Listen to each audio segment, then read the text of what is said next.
నమస్తే, welcome to Telugu one cinema. This is దివేశ్రీ.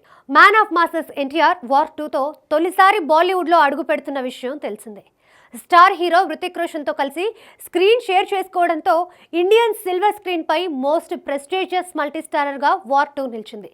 దీన్ని బట్టి పాన్ ఇండియా లెవెల్లో అభిమానులతో పాటు ప్రేక్షకుల్లో కూడా అంచనాలు ఏ రేంజ్లో ఉంటాయో అర్థం చేసుకోవచ్చు. ముంబైలో వేసిన ఒక భారీ సెట్లో ఎన్టీఆర్ హృతిక్తో పాటు 500 మంది డాన్సర్స్పై ఒక భారీ సాంగ్ని చిత్రీకరించబోతున్నట్టుగా కొన్ని రోజుల క్రితం వార్తలు వచ్చాయి. అందుకు సంబంధించిన రిహార్సల్స్ జరుగుతుండగా హృతిక్కి గాయాలవ్వడంతో నెల రోజుల పాటు డాక్టర్స్ రెస్ట్ తీసుకోమని చెప్పారట.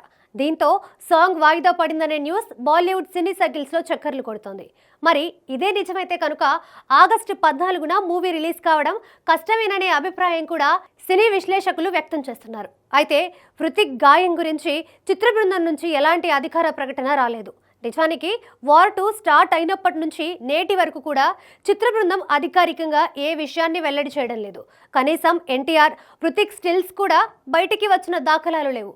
వార్ 2ని అగ్ర నిర్మాత సంస్థ యశ్రాజ్ ఫిలిమ్స్ సుమారు 200 కోట్ల భారీ బడ్జెట్తో నిర్మిస్తుండగా అయాన్ ముఖర్జీ దర్శకత్వం వహిస్తున్నాడు.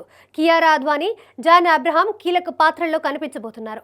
ఎన్టీఆర్ నుంచి దేవర తర్వాత ప్రేక్షకుల ముందుకు రాబోయే మూవీ అయితే వార్ 2నే. 2019లో హృతిక్, టైగర్ ష్రాఫ్ కలిసి నటించిన వార్ మూవీకి సీక్వెల్గా వార్ 2 తెరకెక్కుతోంది.